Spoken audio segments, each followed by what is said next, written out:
Hello friends, अस्सलाम वालेकुम। मेरा नाम है मुस्तफ़ा कमाल और मैं यहाँ सऊदी अरब में पिछले 10 सालों से रहता हूँ। जैसा कि आप लोग जानते ही हैं, आजकल सऊदी अरब की जो करंट सिचुएशन है, जो इस वक्त हालिया सूरत हाल है, वो काफ़ी डाउन है, काफ़ी डाउनफॉल का शिकार है। वैसे तो उसकी बहुत सारी वजूहात हैं, लेकिन कुछ और वजूहात ख़ास जो आजकल न्यूज़पेपर में आ रही हैं और काफ़ी आर्टिकल्स के अंदर भी उसका ज़िक्र किया जा रहा है। और हम जो यहाँ रहते हैं, काफ़ी पाकिस्तानी, इंडियन और वो सारे भी इस बात को फ़ील कर रहे हैं। और ये जो आजकल बहुत ज़्यादा सऊदी अरब ने कैंपेन चालू की हुई है इलीगल लोगों को पकड़ने की, वो भी उसका एक हिस्सा है। चूँकि सऊदी अरब की इकॉनमी बहुत ज़्यादा डाउन हो रही है, जिसकी वजह से वो जो है बहुत ज़्यादा एक्सपेट्रिएट्स जो हैं उनको सपोर्ट नहीं कर पा रही हैं। क्योंकि इतनी ज़्यादा लोग जो काम कर रहे हैं वो एक तो इल्लीगल हैं, फिर उसके बाद गवर्नमेंट के रडार में भी नहीं है वो, जिसकी वजह से गवर्नमेंट जो है वो इकामे की फ़ीस वगैरह उनसे रिकवर नहीं कर सकती। इस वजह से गवर्नमेंट ज़्यादा से ज़्यादा चाह रही है कि इन लोगों को यहाँ सऊदी अरब से निकाला जाए, ताकि ये गवर्नमेंट के ऊपर बर्डन ना बने। अच्छा, चूँकि ये ऐसा होने की कई वजूहात हैं कि सऊदी गवर्नमेंट जो है वो क्यों इतना ज़्यादा प्रेशराइज़ कर रही है, और ये जो करंट सूरत हाल है, इसकी वजह क्या है? तो इसकी तो वैसे बहुत सारी वजूहात हैं, चलिए देखते हैं इसकी कुछ वजूहात जो न्यूज़पेपर वगैरह में आई हैं वो क्या हैं। ये सीईओ हैं सऊदी अरब किंग अब्दुल्ला इकोनॉमिक सिटी के।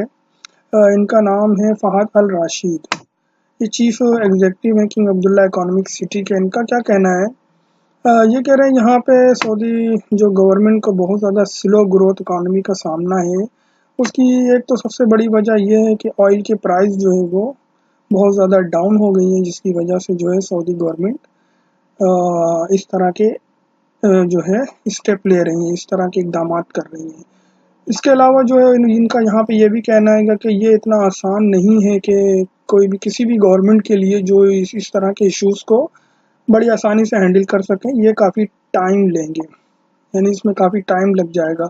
और जो बहुत ज़्यादा लोग इसकी वजह से परेशान भी हो रहे हैं, और वो उम्मीद कर रहे हैं कि गवर्नमेंट जो है वो इनके ऊपर जो पॉलिसी है वो ऑयल प्राइस की वो सब चेंज करेंगे, मगर ये ऐसा होगा नहीं। और इसके अलावा यहाँ पे देखिए एक चीज़ ये की हुई है, बट द विजन 2030 स्ट्रेटजी। ये 2030 विजन जो है सऊदी अरब ने एक प्लान तैयार किया था कुछ दिनों पहले, शायद कुछ लोग जानते हो इस बारे में, कि 2030 तक जो है वो बहुत सारी चीज़ों को सऊदी अरब में करेक्ट किया जाएगा। मिसाल के तौर पे ज़्यादा से ज़्यादा सऊदियों के लिए जॉब क्रिएट की जाएगी। इसके अलावा जो है जो हॉस्पिटल्स वगैरह तामीर किए जाएंगे, मेडिकल इंश्योरेंस के हवाले से बहुत ज़्यादा इसके अंदर काम किया जाता, और कंस्ट्रक्शन के हवाले से पुल, ब्रिजेज़, एक बहुत बड़ा विज़न था, इसीलिए इसको 2030 का नाम दिया गया था। इकोनॉमिक सिटीज़ बनाए जाते, स्टूडेंट्स, यूनिवर्सिटियाँ, फॉरेन इन्वेस्टर्स को जो है बुलाया जाता, और बहुत सारी चीज़ें इसके अंदर थी। अगर डिटेल से आप नेट पे पढ़ेंगे तो इसकी डिटेल्स आपको मिल जाएंगी। बहरहाल यहाँ ये टॉपिक नहीं है हमारा, तो शॉर्ट करके मैंने आपको समझा दिया कि ये क्या है। और दूसरी बात ये कि इनका ये भी कहना है कि ये 2-3 सालों में ये ठीक होने वाला नहीं है, 3 और 4 इयर्स में ये ठीक नहीं होगा, ये काफ़ी लंबा अरसा लेगा, या 2-3 साल भी ले सकता है, इससे ज़्यादा अरसा भी लगेगा। लेकिन कुछ ऐसी चीज़ें भी हैं जो ये ज़िक्र नहीं करते। बहरहाल कुछ अरसे पहले अगर जो लोग दुबई वगैरह जाते रहे हैं, उनको इस बारे में पता होगा कि दुबई में भी एक बार इस तरह की सिचुएशन यूएई में भी आई थी। उनको भी इससे निकलने में कुछ टाइम लग गया था, तो ये सऊदी अरब में भी करंट सिचुएशन की वजह से जो है इनको भी थोड़ा टाइम लगेगा। और इसके अलावा जो है, जो सऊदी अरब जो ये गवर्नमेंट, देखिए यहाँ पे भी लिखा हुआ है, ये जो सऊदी गवर्नमेंट जो है वो ये सारे स्टेप ले रही है, क्योंकि reduce why dependence on the oil. ये सिर्फ सऊदी गवर्नमेंट आज से पहले सिर्फ अपने ऑयल पर ही जो है पूरी कंट्री के ऊपर डिपेंड करती थी। यहाँ पे कोई टैक्स नहीं था, किसी किस्म की कोई भी चीज़ नहीं थी, हर चीज़ सस्ती थी, खाना पीना रहना, और इकामे की फ़ीस बहुत ही ज़्यादा कम हुआ करती थी। तकरीबन सिर्फ 650 रियाल जो है वो इकामे की फ़ीस होती थी। मगर अब जो है 2020 के एंड तक गवर्नमेंट का प्लान है कि सिर्फ इकामा फ़ीस जो गवर्नमेंट के पास जमा होगी वो 10,000 रियाल होगी, यानी 650 रियाल से वो डायरेक्ट 10,000 रियाल तक ही 3-4 सालों में ले जा रहे हैं इसको। तो इसी वजह से जो है ये इतना ज़्यादा पैनिक सिचुएशन यहाँ पे बन गई है सऊदी अरब में। हर कोई परेशान है इसकी वजह से। और इसके अलावा इन्होंने यहाँ पे एक बात और भी बताई है कि ये कॉस्ट जो है विल इंक्रीज। इसके अंदर जो है लेबर के लिए जो है बढ़ेगा, इलेक्ट्रिसिटी का है, लैंड का है, इसके अलावा टेलीफोन बिल वगैरह है, वो सब इसमें बढ़ेंगे प्राइस। और हो सकता है कुछ और टैक्सेस भी लगाएं, जैसे कि फूड के ऊपर भी टैक्स लगे, जिस तरह जैसे हमारी कंट्रीज में होता है ना, छोटे मोटे टैक्स और भी लगने के इम्कानात हैं। तो बहरहाल अब सऊदी अरब उस तरह अपनी चीज़ों को हैंडल नहीं कर पाएगा। अच्छा, इसमें कुछ और भी चीज़ें फैक्टर्स हैं। एक तो ये कि ऑयल के प्राइस बहुत ज़्यादा डाउन हैं, और दूसरी ये कि ईरान के ऊपर से भी बहुत सारी पाबंदियां हट गई हैं, वो भी अपना ऑयल, सस्ता ऑयल सप्लाई कर रहा है। फिर उसके बाद वर्ल्ड की जो करंट सिचुएशन है वो भी ऐसी नहीं है कि इन चीज़ों को सपोर्ट किया जा सके। हर तरफ जो है वो एक अफरा तफरी का आलम है, सभी जानते हैं, खासकर मुस्लिम कंट्रीज़ के अंदर बहुत ज़्यादा बेचैनी का आलम पाया जाता है। अब उनकी वजूहात क्या है वो सब आप पहले ही से जानते हैं। और यहाँ पे कुछ और भी चीज़ें देखें, यहाँ पे ये इस बात का जिक्र भी करते हैं कि 2030 में जो इन्होंने प्लान बनाया था, विजन 2030 का, वो काफ़ी हार्ड इम्प्लीमेंट होगा, उसका बहुत मुश्किल हो जाएगी उसके लिए, वो इतना आसान अब नहीं रहेगा।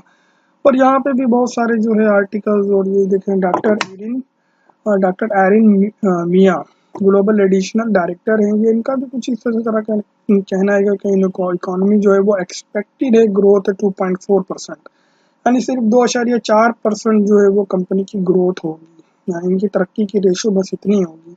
और ये उम्मीद है इनको कि एज्यूम करती हैं कि ऑयल प्राइस जो है 58 पर डॉलर, $110 पे ये अभी एक आध साल पहले था, पेट्रोल पर बैरल $110, 100 के अंदर बैरल जो है वो काफ़ी नॉर्मल प्राइस समझा जाता है, अच्छा प्राइस समझा जाता है।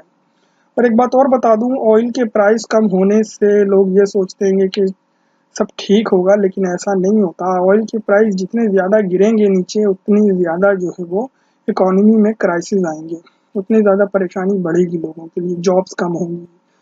तो ऑयल का प्राइस को स्टेबल रहना बहुत ज़रूरी है, एक जगह रुकना या थोड़ा बहुत ऊपर नीचे होना ज़रूरी होता है। ये बैरल तो 32-36 डॉलर पर बैरल पे चला गया था, ये तो फिर भी 58 पर आने की उम्मीद है। और यहाँ देखिए, ये अलामा अल सुलेमान ये भी कहते हैं कि जद्दा चेयरमैन ऑफ कॉमर्स के ये वो हैं, growth would have an impact on all of the Saudi economy, ये पूरी सऊदी इकोनॉमी के ऊपर जो है वो इम्पैक्ट करेगा। और ये SME, ये स्मॉल मीडियम इंडस्ट्री वगैरह होती है ना, उसके बारे में ये बता रहे हैं भी, उनको भी बहुत बड़े चैलेंजेस का सामना करना पड़ेगा, जो छोटे मोटे इन्वेस्टर होते हैं। तो बहरहाल अब इतना आसान नहीं है सऊदी अरब के अंदर रहना। अगर आप लोग रहना चाहते हैं तो अपने आप को लीगल करके ही रहिए, वरना इस तरह आज़ाद जो पहले काम करते थे वो करना अब काफ़ी मुश्किल हो जाएगा, क्योंकि बहुत ज़्यादा फीस गवर्नमेंट ने बढ़ा दी है। वैसे तो वो इलीगल होता ही था, वो उस तरफ ना ही सोचें तो अच्छा है, लीगल ही अपने आप को किसी कंपनी में ट्रांसफ़र करके रखिए, वही सबसे सही है। तो बहरहाल ये एक ख़ास चीज़ आज सामने मेरे आई थी, तो मैंने आपके साथ शेयर कर दी। तो अगर कुछ और इस तरह की इन्फॉर्मेशन आती है तो मैं आपके साथ ज़रूर शेयर करूँगा। बस इतना ध्यान में रखिए कि अगर जो लोग सोच रहे हैं महीने 2 महीने में ये ठीक हो जाएगा, तो ऐसा नहीं है।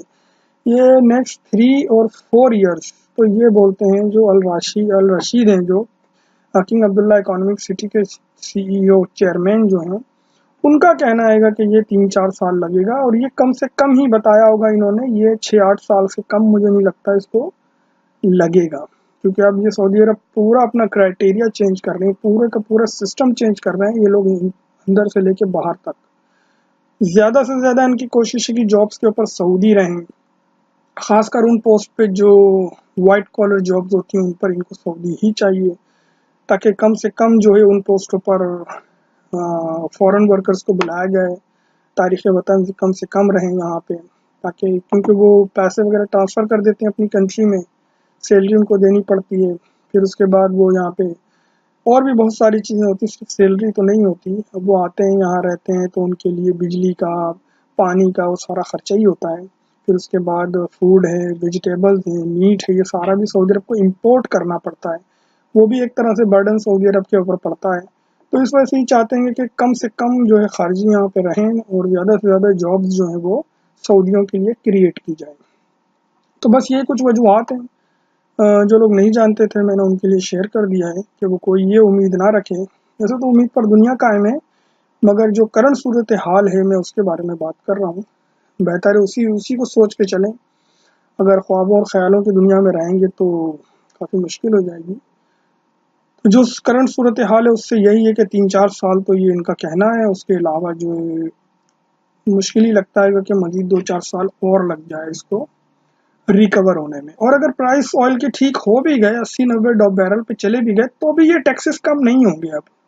कोई सोचता है ये टैक्सेस कम हो जाएंगे, तो ऐसा भी नहीं होगा। अगर कुछ थोड़े बहुत इन्होंने कम किए भी तो किए, नहीं तो सारे ये कम नहीं करेंगे, क्योंकि ऑलरेडी इन्होंने देख लिया कि अब जो है गवर्नमेंट एडजस्ट कर लेगी, जो प्राइवेट कंपनीज है वो इस चीज़ को अडॉप्ट कर लेंगी, इस चीज़ को अपना लेंगी, वो इसकी आदी हो जाएंगी। तो फिर ये इसी तरह चलता रहेगा। आज़ाद एम्प्लॉयमेंट का कॉन्सेप्ट जो है वो तकरीबन ख़त्म ही हो जाएगा सऊदी अरब से। इतना एक्सपेंसिव हो जाएगा, कोई सपोर्ट नहीं कर पाएगा। बहरहाल चलिए, काफ़ी डिस्कशन हो गई, इंशाल्लाह फिर किसी और मौजू पर आपसे बात करूँगा मैं। अगर कोई और ख़बर आई तो आपके साथ ज़रूर शेयर करूँगा।